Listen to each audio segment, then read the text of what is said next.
Hello and welcome to the very first episode of Innovation Impossible, the podcast where we uncover the secrets behind some of the world's most innovative products. In each episode, we'll sit down with the great minds behind some of our favorite innovations and discuss the challenges, the processes, the successes and failures that made the impossible possible.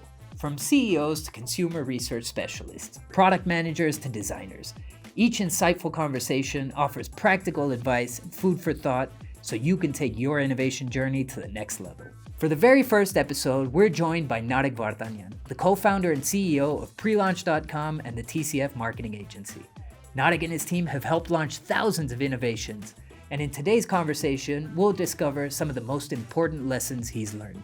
Why you should build a community of co-creators early to assist you in product development, and how to source the most invested members. How to gather powerful insights from your future customers, why new entrepreneurs and even seasoned enterprise brands fail to launch products successfully, and upcoming product trends that you should bet on.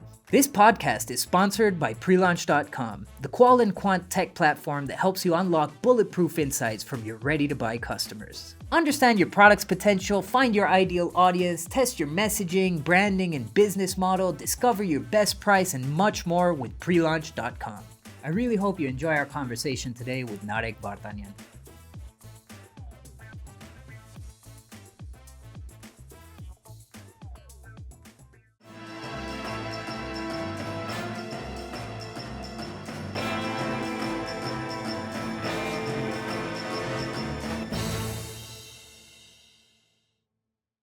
Welcome to the podcast, Narek. So your first business was a marketing agency. And you helped innovators launch their innovations. I'm curious, what were the kind of struggles you saw them facing? What were some interesting innovations you encountered? Can you run us through a little bit of that? Sure. Thanks for inviting. We're like what we're doing with TCF, which was our first kind of company, and we're helping companies to launch their innovations into the markets. Innovations, it's always fascinating, like working with innovations and innovators. There are so many unknowns, there are so many challenges, but also rewards. So we have come through a lot of experience, I'd say, that what we've learned so far.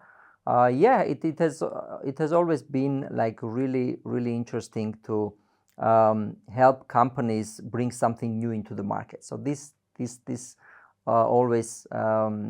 notion fascinated me that you could bring something that hasn't existed before, and you could help basically people to change their lives. So coming back to your question, we worked with a number of, I think, interesting products. So we work with a lot of e-bikes, electric mobility companies. We launched a cool electric motorcycle founded by former Harley-Davidson senior engineer Eric Buell. So this was one of our favorite categories. We launched many pet products, home gardening products, and hope we'll soon launch some of really interesting innovations. And it's easier now more than ever, right? To launch innovations with access to the internet. Everybody can kind of create innovations, build teams easily. Yeah, I think it became pretty easier than before. Both in terms of 3D printing is more accessible to the mass audiences. Prototyping. Yes. So crowdfunding is pretty much accessible now. So somebody can gather funds without having to invest really huge amount of resources into the stock production. And also with the AI, I think we're seeing a whole new wave currently, which basically increases the productivity, eases significantly the overall effectiveness, and hopefully will significantly decrease the cost of prototyping and manufacturing. Yeah, AI has definitely made things a lot easier. Okay, you mentioned crowdfunding. I know you had experience marketing on crowdfunding, and I imagine that's an easy step to launching innovations for new brands. Could you quickly kind of run me through what are the steps to a launch? What does a typical launch look like for you? Yeah, that's an amazing opportunity, I think, which has emerged in the past maybe 15 years, and then definitely helped a lot of entrepreneurs to bring their innovative products to life. So the way it works is the following: you basically need to have a working prototype of your innovation, and then you need to prepare, and then you need to gather a community, and then launch it into one of the platforms. Like there are currently some leading platforms which specifically are specialized in reward-based crowdfunding. But what we saw is that even in the crowdfunding, it might be a little harder because it's still not that much of an earlier stage, right? Even going to crowdfunding, you still need to spend much resources, much energy, team, and financial resources to come to the point where you already have a prototype, you already have gathered community, and a team which can help you kind of go and raise funds in there. So this is why we started some activities like pre-launch, which could help you to even get knowledge and intelligence on the prior steps, right? But crowdfunding has basically democratized what previously was a monopoly, and only big companies were like innovating and launching big scale of products into the markets. And with crowdfunding, everybody had this opportunity to become a creator. Yeah. But also now, I guess, with the growth of crowdfunding, there's also a lot more competition there. Marketing agencies, entrepreneurs, everybody's on crowdfunding now. And yeah, you've got to kind of set yourself apart and know that what you're investing your time and resources on is going to make it. No, for sure.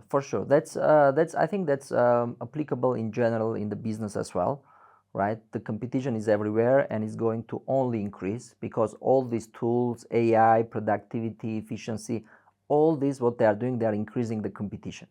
So creators need to be even more creative, even more data-driven. They need to be more intelligent into making decisions. So this is a kind of pace which we are facing now. Yeah, you mentioned data. I know you're a very data-driven company. What kind of metrics, how can data help you? What do you look for in the numbers? Yeah, so data has always been very interesting to us. First of all, as an agency, because not everything was working, first of all, right? Like I remember in the first couple of years when we founded TCF, I was coming to the room full of prototypes and a lot of samples that those companies had sent to us, and we needed to figure out which product is the best seller and which one we would be spending so much resources on, right? And I was the most experienced person in the room, so I needed to choose. And I was putting my expert hat on and picking up one of the products and throwing everything to the trash and saying, guys, we need to work on this. This is gonna be best seller. This is the number one product. I really like it. It's really cool. It has a great design. People gonna love it. This is the next $1 million campaign. Working on this, and what I was witnessing is that we would spend literally months on working on this product and spending so much resources, time, energy, and sweat into bringing this to life, and then we would launch this product and this would just fail, right? And the ones which we threw to the trash, we noticed that some of them were really succeeding. So it was really interesting to me how we can crack this algorithm to understand at an earlier stage what works and what doesn't work. Because there has to be some kind of correlations, there had to be some fundamentals. And this brought us into the science of decision making and the science of data, and how companies and startups are making decisions on what product to work on, how to improve their products, what's good, what's bad, who are their customers, etc., etc. And we saw that basically the way that it's currently done is fundamentally different because we're following the steps and we're failing. So it was not really helping. Like we're going outside and asking random people, do you like these products? Is it good? What do you think about this, etc., etc. And ultimately, this was not bringing us anywhere. Because the data that we were collecting was not coming directly from the trusted sources. So this is what we decided to change. Yeah, from the real customers, yeah? So you're kind of surveying people online, you're gathering leads, your conversion rates are good, but maybe it's not when you launch, it's not the result you expect. Did I get that right? Yeah, absolutely. Like when we're speaking about the data, I think the most important thing is where this data is coming from, right? Because there's this known knowledge that garbage in, garbage out, right? So whatever technological advancement, like whatever AI and whatever scientists you put on this data to work on to figure out the best kind of insights and intelligence from that data, if the data is not collected in the right way, you're not going to get great results, right? And the idea was that why there is so much failures in the industry, and why having so many science and scientists and technology in the industry, why it's not helping. One of the ideas and insights was that maybe the data is collected in the wrong way. Yeah. Maybe people who are providing this data are not the ones who should provide the data, right? Because currently there is this big, like the most popular way to collect the data is through paid panels. Mm-hmm. Like people are getting paid to tell what they think about your product. And I don't think it's right, because especially when we're speaking about innovations, you don't really know who are your customers, whether they are the right people or not. Maybe they are and maybe they are not. Yeah. So by gathering their data and then giving it to scientists and asking them just go analyze and tell us what they were talking about is not going to give you great results. Yeah. So we basically flipped it around by bringing the real customers on the board, on the next to the table, yeah.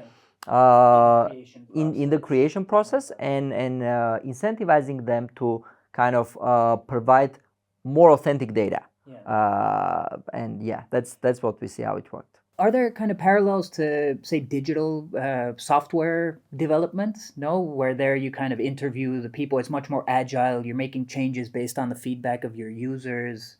It kind of, I see similarities between that and what you're talking about, physical product development. Yeah, agile methodology and lean methodology is basically religion in the software industry, I'd say. And now everybody is moving in a lean way. Everybody knows that that's the right way. Even the big companies, they move to the market as soon as possible, onboard their customers, and start to co-create together with their customers. Software companies. In the software, yeah. Like I think pretty much all the software developments are done in this way.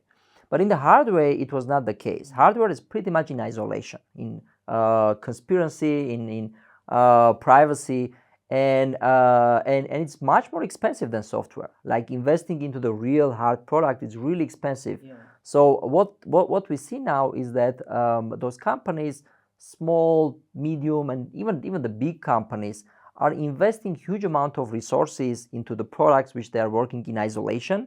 They are not getting feedback directly from their real customers who ultimately are becoming the ones who would buy these products. And this leads to a situation where there are a lot of surprises, where there are a lot of unexpected surprises, and you meet your customers only after you invest a huge amount of money and time in creating this product. Mm-hmm. And at this stage, you decide whether it is a fit or not. And in many cases, it's not, and it's very painful. Because there are these long product development cycles as well, no? Maybe there's a year until the next, I don't know, iPhone is released or something like that, no? And so they're developing this product in isolation, and they don't know if their customers really want those features or not.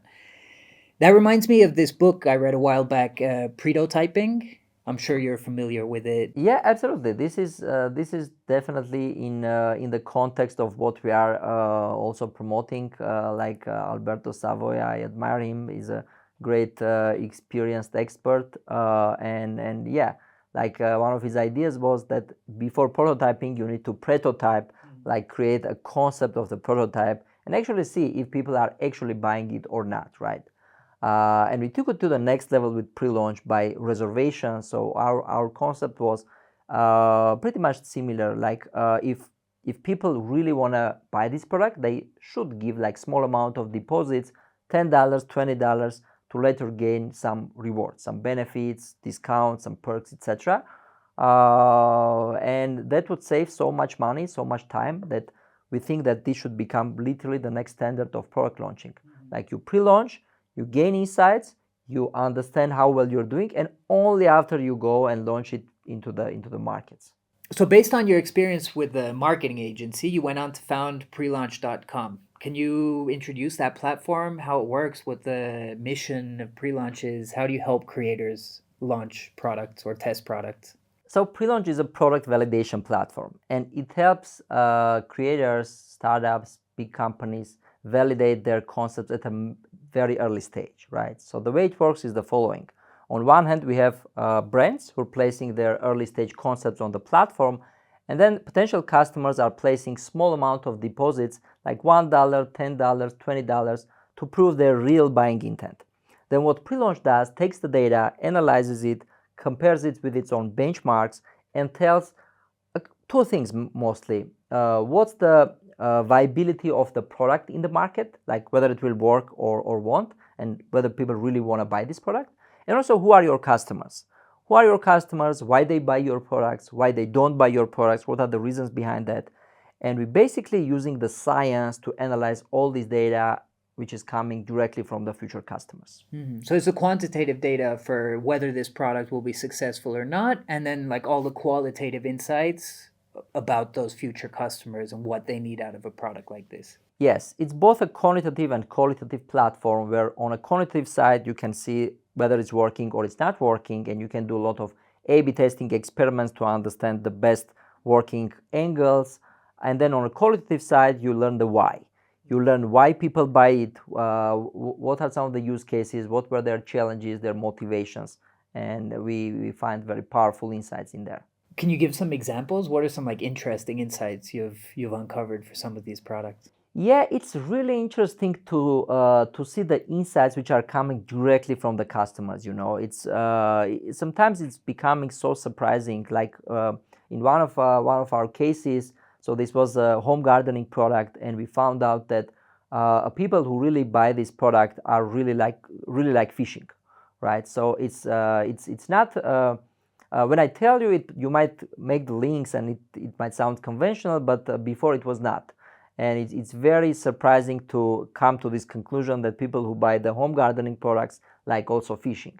And then what we also found is that a really big segment of these home gardening buyers are people who are buying this for their rabbits and guinea pigs to grow vegetables, because it's pretty expensive in Europe, right? To buy the food.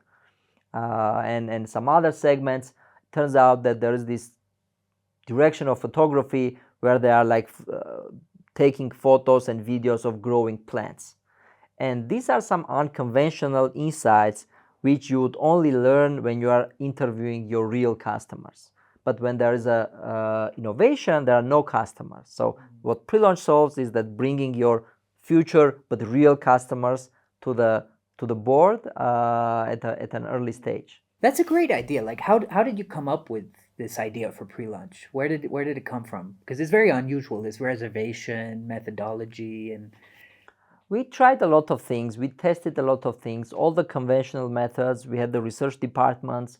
We tried all the tools, all the current methodologies, and we saw that it's not working. It's not working. It's not effective. And we tried to experiment with real buyer behavior. And we would create these landing pages. We would invite people to those pages. Then we'd see how they behave. And then we introduced this reservation deposit mechanism. And then we would monitor on whether people are placing deposits or not. And we saw that this basically gives the most intelligent insights. Then by putting the science behind it, we tried to understand and evaluate even more metrics and created the platform which would make it really convenient.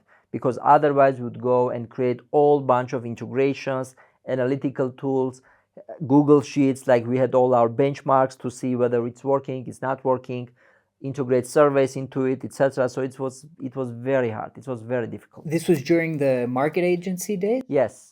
All right. Okay, so you were already building this at the marketing agency to understand your customers, I'm guessing, if their products were worth taking on. Exactly, yeah, because we needed to figure out like if these products are working, do they have potential or they don't.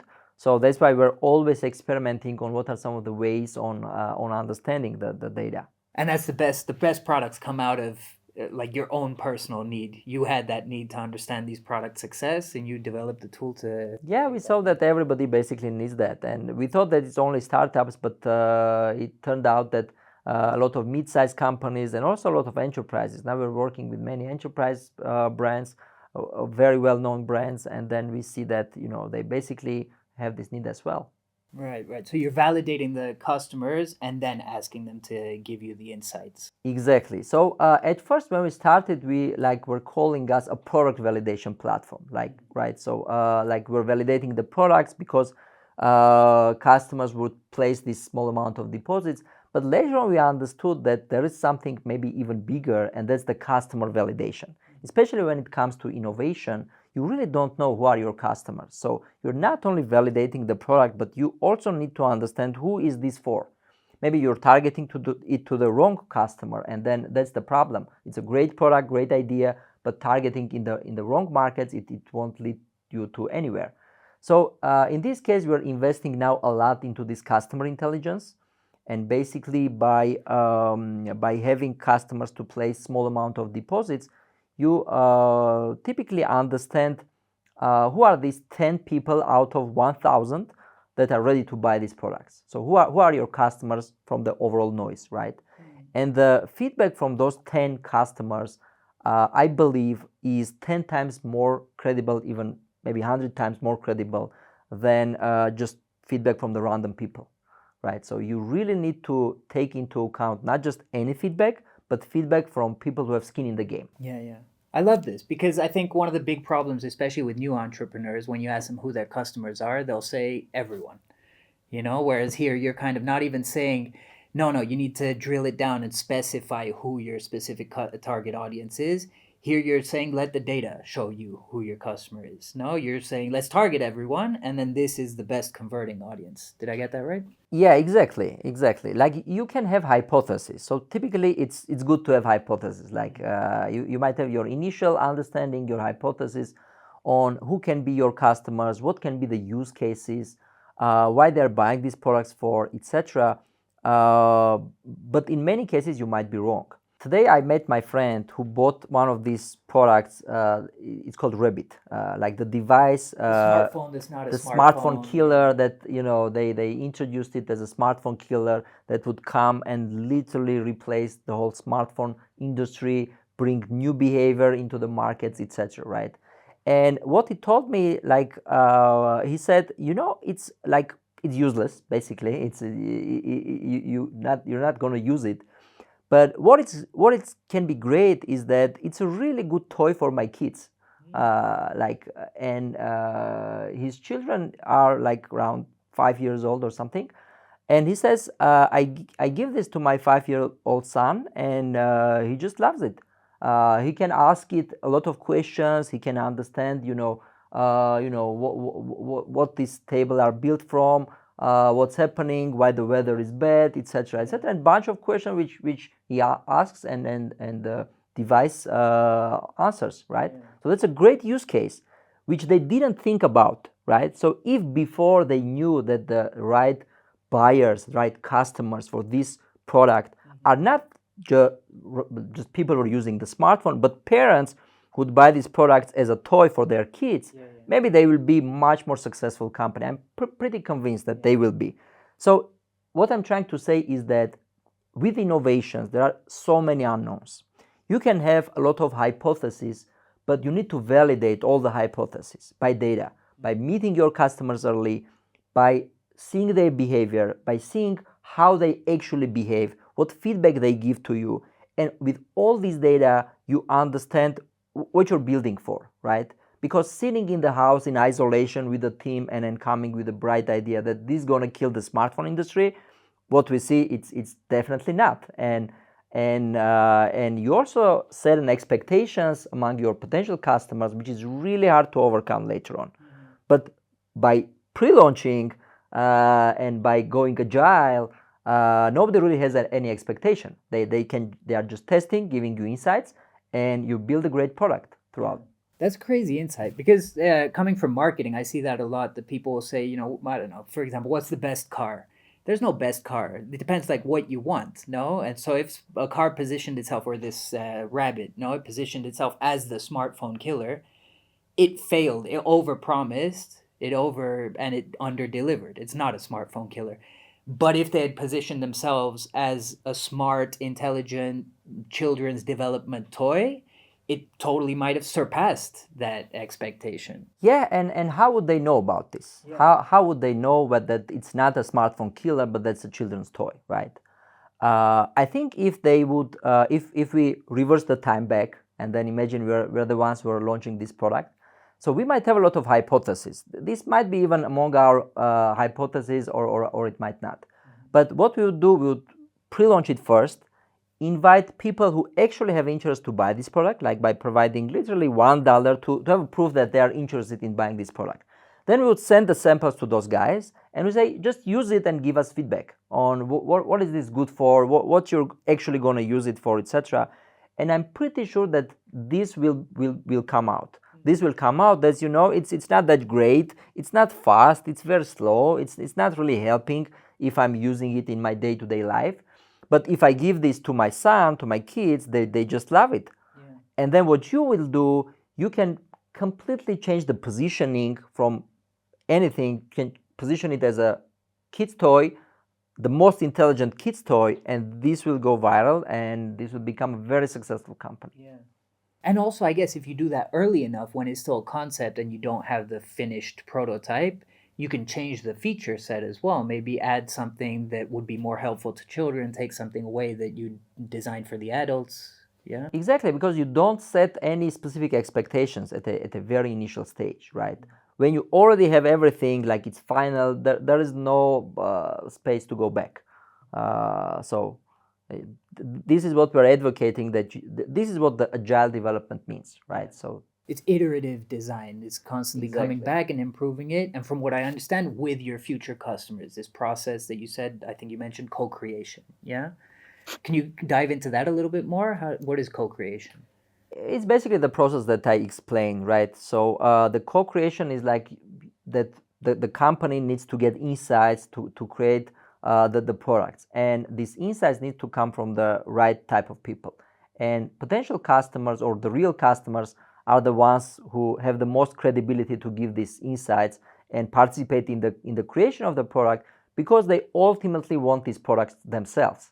Mm-hmm. They don't just make you a favor by giving you insights. They're making favor to themselves, because they really need to get these really cool sneakers, the really cool device, really cool smartphones, apparel, everything for themselves. And this is why they need to give feedback to customize it for themselves or their relatives. And this makes the feedback much more authentic and helps the creators, the company, get these insights that are helping them build what ultimately people want. Yeah. Compared to like a panel where they pay the people to respond. Here, what's the incentive? The incentive is to get a great product. And that's the incentive, is to get a really good product. And to get a really good product, you would provide the advice that is necessary for the company to build this product. Yeah. Like if you really like Nike, but you really like, I don't know, black sneakers, you want to give Nike feedback that, you know, you need to, like, if you change this to black, I'm gonna really buy this. So it's for yourself, but for Nike, it's a great signal that you really want a black version, not a yellow one. Yeah. Wow. Okay. But then, like I imagine, so they're answering surveys, but it's short surveys. They're not really going that much in depth. You know, yeah, sure, I'll have some black sneakers, please. So what we're doing at pre-launch, it's you can go as deep as you want to go, right? So it starts with the short surveys, but it then goes a little deeper to the interviews, to both group interviews, personal interviews, to personal testing. People can receive the samples, give even more feedback. So by saying co-creation, I mean that you invite them into the creational phase, and it's up to you, a creator, to decide on how much involvement you really want. What we witnessed, and this was really surprising and fascinating for us, is that people are really ready to give feedback for free, right? You don't need to pay them, but you need to understand why they need to give this feedback. And if you find the customer who want this feedback to be used for the sake of their benefits, their products, then it's a perfect match. That blows my mind. So people are coming to focus groups, interviews, and everything for free, just because they want this product at the end. Literally, they are coming for free, and they might spend a lot of times, and they are writing literally essays on the feedback sides. I hardly believe that in any paid surveys you could get this much of authenticity and deepness into all these insights. But when you have a real incentive, which is not this $50 that people will get, but a much needed product that these people were really dreaming of. In this case, they will give you much more. So in one of the cases, a guy came to the interview with a presentation, and he provided like literally the slides on why he needs this product, what the company needs to work on, etc., etc. And he took some time to prepare and come with a presentation. So this is what we're seeing. Yeah. And I guess there's a sense of pride as well, no? Say, for example, I don't know, if I hear you worked with Bosch, if somebody is like a mechanic, he's working with Bosch tools, he can tell his friends, I helped work on this product. You know, this product that we're all using now, I helped develop it. I was on the development. Yeah, there is this great feeling that, you know, when you're participating in something and it becomes successful, you're gonna buy that product for sure. You're gonna buy it as a present, and you're becoming an ambassador, an advocate of these specific products to everywhere. This episode is brought to you by prelaunch.com, the consumer and product validation platform. Why trust your innovation to market research dinosaurs who still rely on professional panelists to gather insights that you'll probably never use? When you pay your respondents to participate, their only incentive is to get through it fast and get paid. This practice has led to the growth of professional respondents, low-quality responses, and even bots. Instead, on prelaunch.com, your future customers pay you before sharing their insights. Regular users discover your product via ads while browsing the internet, and if they actually want to buy it, they can place a small deposit to reserve it. This confirmation of purchase intent changes everything. Now, instead of straight lining through the answers in order to get paid, they're actually invested in your product development process. Their only goal is to co-create a better product for themselves. Prelaunch.com lets you test everything from pricing to product features, business models, audiences, messaging, positioning, and everything in between. Discover how you can gather bulletproof insights from your ready-to-buy customers on prelaunch.com today. Okay, but I imagine not all products achieve success, yeah? What happens to the products that nobody wants? How does that work?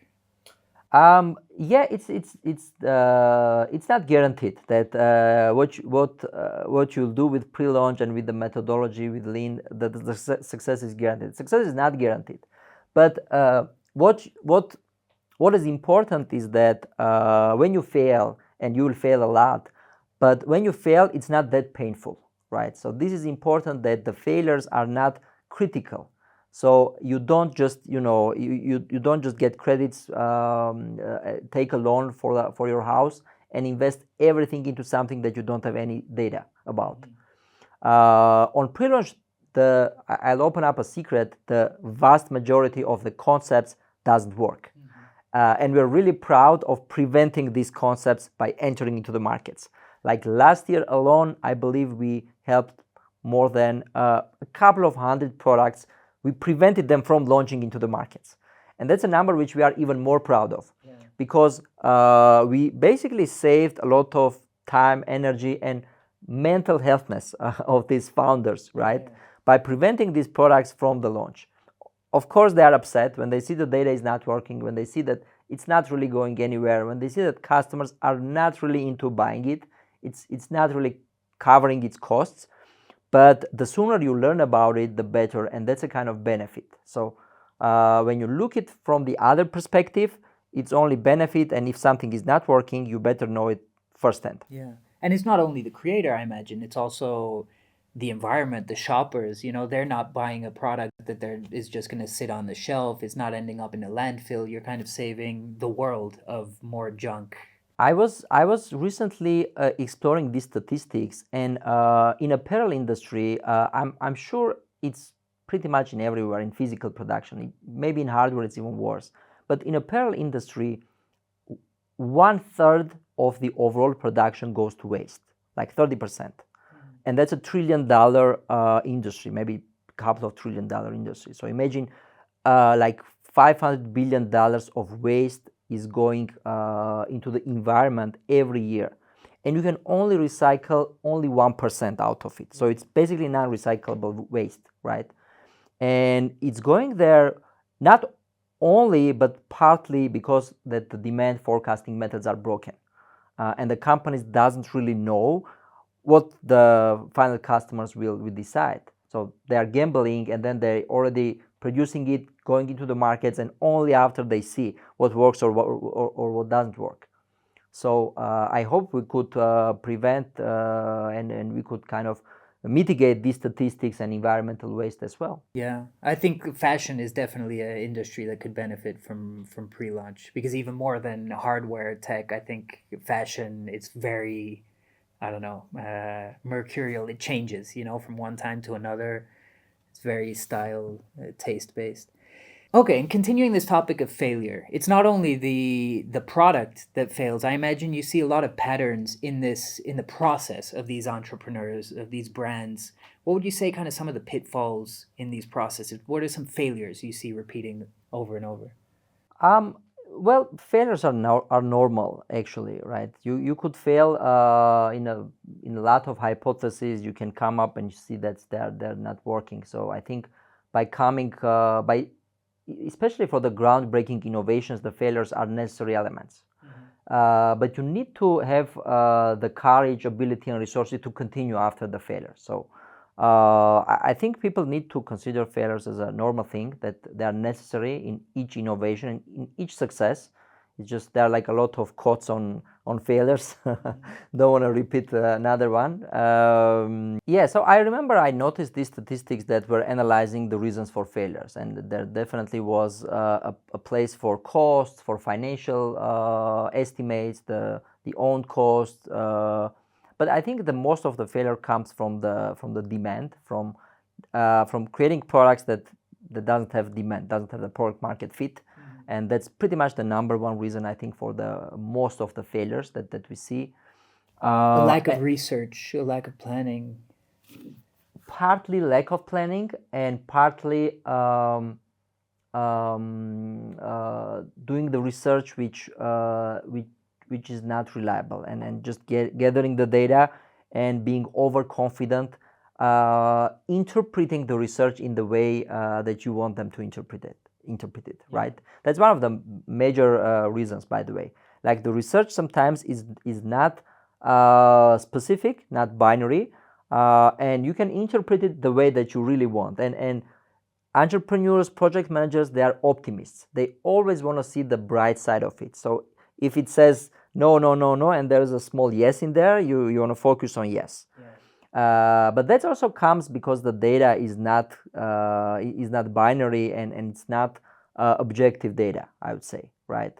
So yeah, I think that's one of the causes for most of the failures. Yeah, I think there's a lot of similarities there with the indie hacker community. I follow the indie hacker community on Twitter, and compared to, say, some bigger software development companies, which they plan their features, they launch them, the indie hackers is very kind of iterative with their community. They're building these things, continuously changing, evolving based on the feedback they're getting.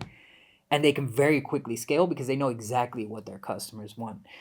And I think these smaller brands developing tech products, hardware products, they can benefit from those things as well, from learning the indie hacker style.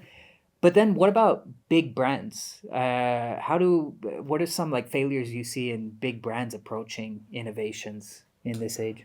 We're really surprised to see that this problem is not solved in big brands as well. So we thought that big brands have bigger budgets, bigger resources, and they really know what they're gonna work on, what the next trends are, and they definitely know a lot of information. They have a lot of tools, a lot of market intelligence, a lot of great scientists.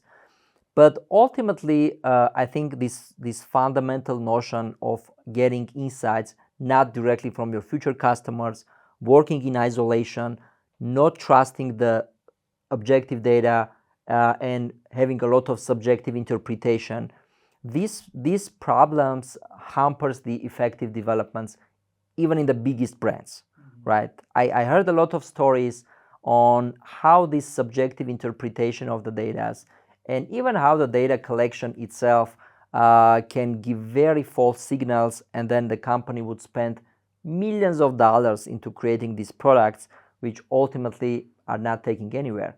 We just recently, I think, prevented a launch of a product from one of the brands. I won't name the brand, but you can imagine that's one of the Fortune 500 brands, of launching a product which they would invest at least, I think, $50 million into the production. And they came to us being super confident that this product is gonna be a massive hit. They had the data, and they kind of were over validating their research, and we completely rejected their findings. Like, what we found out was completely the opposite. I hope they're gonna listen, and it will save them a lot of money. Yeah. Oh, that's great. Because I think one of the challenges you'll face probably is communicating this and making sure it's understood. Because I imagine you'll say it that this product won't achieve success, but the brand's pride or the team's pride kind of gets in the way and they can't accept that. Have you seen that where they don't take your advice and they'll launch the product anyways? It happens. It happened a couple of times, but on pre-launch, it's very data-driven. So it's not people who are telling you something. You see clearly the data, and the data is basically it's not a subjective data. I would say it's very objective data in a sense that if people like it, they're gonna buy it. Mm-hmm. If people are buying it, they are the right one who decide why they buy it, what are their reasons, use cases, etc., right? So it's very reliable, and you can't really interpret it in one way or another. Unfortunately, we've seen some of the cases that on pre-launch we recommended them to not launch the product. Like, clearly the data, we have this pre-launch score which was very low and was not suggesting the launch of the product, but many people still they have these hopes that something might happen, and it won't actually. So they went into the market and they obviously failed. Well, that's a pity for them, but it's good for you to know that it works. Some of them returned to pre-launch and started to revalidate some of their new ideas. So that's a kind of good side of it. That validation sometimes, of pre-launch. Yeah, sometimes it has to be painful, and we advise that it shouldn't be. Yeah. You mentioned indicators of success. What do you look for before the product's out there? What can people track to understand if this product will be successful or not? Based on our experience, and we're doing this for the past 4 years, we have come to realize that there are a bunch of metrics, and there is a lot of correlation between people who behave similarly on who likes the product and who just don't like the product. And so we are very data driven, and we track bunch of data like the conversion rates, how much time people spend on the website, whether they are returning again, what's the ratio, what's the benchmark. So we're creating these dynamic benchmarks which basically aggregates a similar type of categories and gives you data on where you are. Are you in the upper percentile or you're in the lower percentile? And we're trying to guide creators with our dashboards by interpreting all the data based on our experience that we witnessed, right? So like it's not a binary process. It's just working or it's not working. It's more of a how you can iteratively improve the product by understanding the data and understanding what you need to focus your attention on, right? Sometimes it can be the pricing, sometimes it can be the product, sometimes it can be the positioning, the market, the customers, and from all these factors and all these elements, for you to understand which one you need to work on, you need data. You need the data to tell you, right? Mm-hmm. And this is what pre-launch does. It gives you an analysis on every specific data that is important for the product success, and then you can clearly see that something is not there, and you spend resources on improving it. Okay, and I imagine like seeing all of these innovations must put you like on the forefront of what's going on, what's happening, what's launching. Could you speak a little bit towards trends? Kind of what do you see as trends that are growing? What should we look out for in the coming years? There are a couple of trends which we witness now, especially in the physical devices, in the hardware, in the gadgets. This is where we have most of the experience in. So we see a great emergence of health tech, so health category products like wearables, rings, and everything that could help people improve their well-being, their health. We definitely gonna witness a lot of new products coming up to the market, especially with the AI coming into the hardware. A lot of new type of experiences are gonna emerge into our lives. We're gonna see a lot of robotics. Like currently, the robotics are mostly for industrial use cases, right? They're mostly in factories, etc. But I know that many companies are working to bring the robots into the homes. And most probably in the upcoming future, everybody will have a robot in the house which will do the, I don't know, ironing or washing, and will save a lot of time. So this is an exciting It's like the next direction. step of smart appliances, no? Smart Yes. appliances plus AI plus robotics. All of a sudden, you have something in your home that can do Yeah, like everything. before you had a TV, now your TV can do your ironing. Yeah. So, and also a category which I'm personally are mostly excited about is the flying cars. Now it's basically becoming a reality, and it's coming very soon. It's just literally there without any regulation and any of the requirements, etc. But we know at least 30 companies which are working on flying cars. Yeah. And we're also working with a couple of leading brands, and hopefully we'll soon have on pre-launch the leading flying cars, and people can pre-order them. But it's becoming a reality, and very soon people will have their cars go outdoor, fly whenever they want, and that will be the new normal. Yeah. And then also, I guess, flying cars is a trend that big enterprise car manufacturers are focusing on, but it doesn't mean if you're a small brand that you can't also hop on that trend. I can remember there's a very interesting story about Levi's, the jeans, that was hopping on the gold mining, the gold rush in the U.S. So the trend was the gold rush, but Levi's came along and said, "Hey, I can mine for gold, or I can create something that will support this trend that is already happening." And he created better jeans, more resistant, better pockets to put gold inside the pockets. So he built on that trend. So I'm guessing with the flying cars, you don't have to make a flying car, but you can all of a sudden there's a whole new world of accessories and things that will show up for these flying cars. Yeah, absolutely. Like this is a best way on how to approach the trends, right? When there is a trend, it's when you notice a trend, it's usually there's already too much competition out there if you're not a trendsetter. So the best way is to benefit from the trend is to try to analyze on the second, third step consequences on what will happen.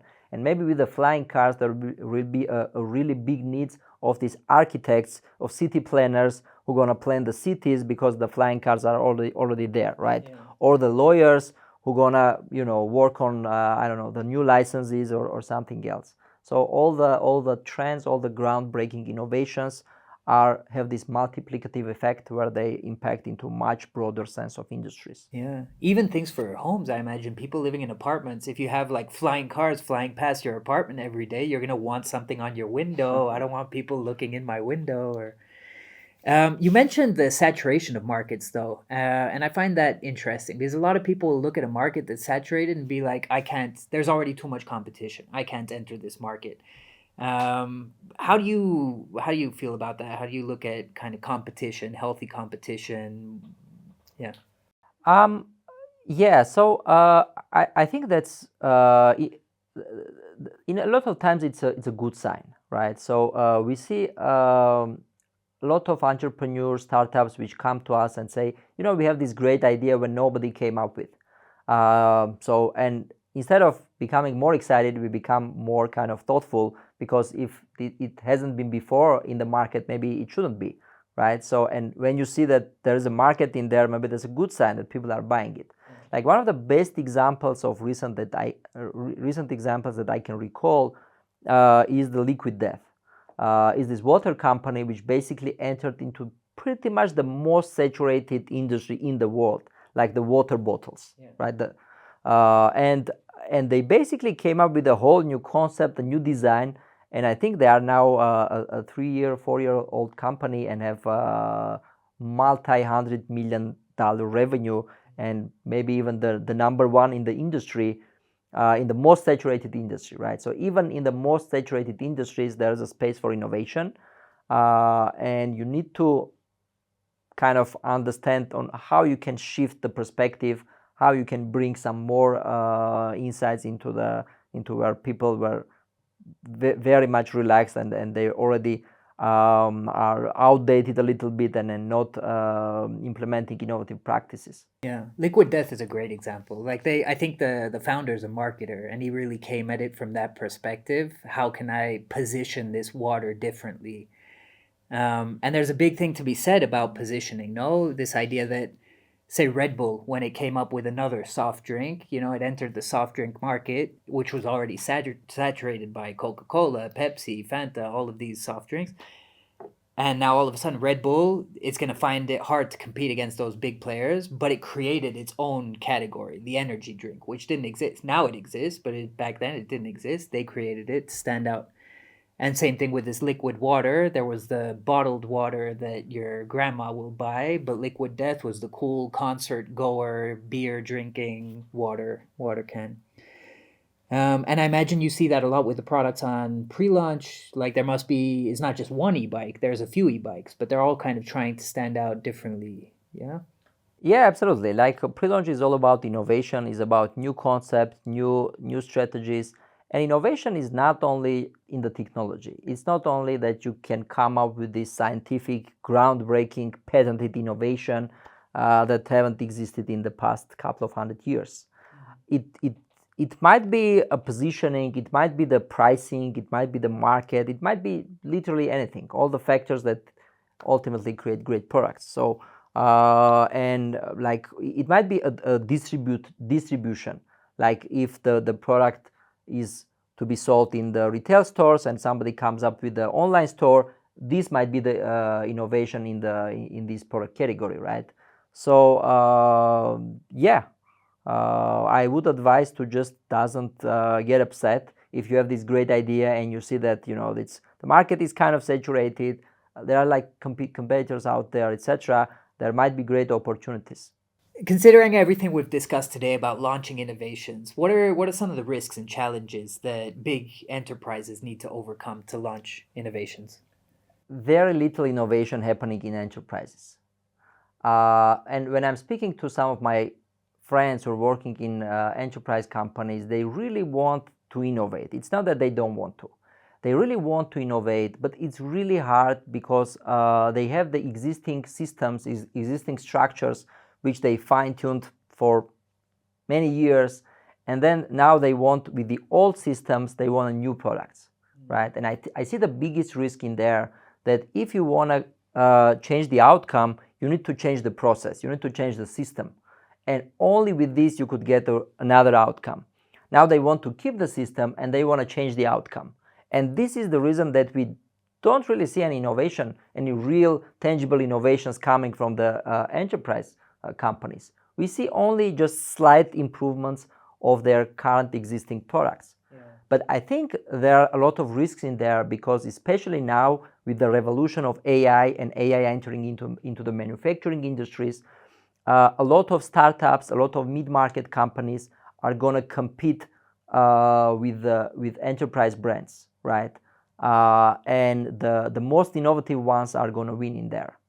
Yeah, nothing's too big to fail, is it? And I think a lot of these companies, I remember reading this example with Microsoft Word and feature creep. It's a program that started in the 90s or even earlier, no, 90s. and it's just been building new features into it as technology advances, but they can't drop the old features because they have like 10% of users depend on this one feature. The new users don't need it, but the old users will complain if you take it out. So they keep adding new features and then they don't know what to do with it. And then all of a sudden Google Docs comes along with like 10% of the features, but can compete against them because they've added the features for the next generation. And it's a much cleaner new interface, much simpler, but they're great at doing this one thing. And I think that's inspiring. That's hope for new companies, that these enterprise brands, enterprise companies, they're entrenched. They're kind of trapped in their own history, their own product, their own baggage. And the new company can come along and kind of dethrone them, create a very simple product that actually solves the issue. Yeah, nothing is too safe to fail. We still remember, Nokia, Kodak, Polaroid, and other examples which were their Googles of their times, right? So yeah, nothing is infinite, nothing is forever, and if they continue this way, I believe that very soon we'll see a lot of smaller brands coming up and dethroning the bigger enterprises. Now we see this happening in the car industry, I see, and we're gonna see this in many places. Okay. And also, I've noticed are enterprise brands kind of running their own accelerators and kind of starting smaller brands under their umbrella, so they don't have the baggage of their history. It's a new brand, it's a young brand, but it's still owned by this enterprise company. So it's kind of like the best of both worlds. Yeah, there are some experiments going on in that area. Some of the biggest brands have their accelerators, their incubators, but I still think that there is very limited investments towards that. Some enterprises just wait for the startups to emerge and they're gonna buy it, so they're kind of comfortable. But now we're living in a world where the change is happening so fast that I think they need to be aware that a lot of risks and a lot of new innovative companies might come and just take a market share from them. Yeah. But it's not all roses for the new companies either. Like, what risks do you see these new companies facing? For the new companies, it's always about iterating, continuing what they are doing, and coming up with the insights that there is a potential for these products. So for the new companies, I see the main risk is not to rely on their gut feeling, but use the data, the intelligence, the science to make data-driven decisions to be successful. Yeah. So something we do with guests, which we don't because this is the first podcast, but something I'm hoping we'll do with all our guests is this ending with rapid fire questions. So just off the top of your head, there's no right or wrong answers. I'm going to ask you some questions and try to kind of answer as short and concise as you can. What's your favorite book on innovating? I really like this book by Ben Horowitz, Hard Things About Hard Things, which is not really about innovating. It's about failures and overcoming the failures. But as innovation is basically the overcoming the failures and doing the hard things and not just waiting for everything to come on its own, that's definitely one of my favorite books, which definitely all the entrepreneurs and startups should read. Okay. Favorite tool? I like my note-taking tool, Rome Research. What would you say is the most innovative company right now? I would say Apple, but I really like the innovative mindset at Amazon. I think throughout the time, they came up with some revolutionary concept and they managed to change their cost lines into the benefit lines with the AWS, etc. So I really like some products that they brought to life. Okay. What's your favorite way to gather customer insights? Pre-launch, of course. And your favorite marketing channel? Should be LinkedIn. Okay. And among the people you've worked or collaborated with, who do you admire and why? What are those qualities that stand out? I admire a lot of people from our team, from our colleagues, my friends, our advisors, but probably if I have to mention one, maybe my wife. What is currently your favorite work ritual to help you be more productive?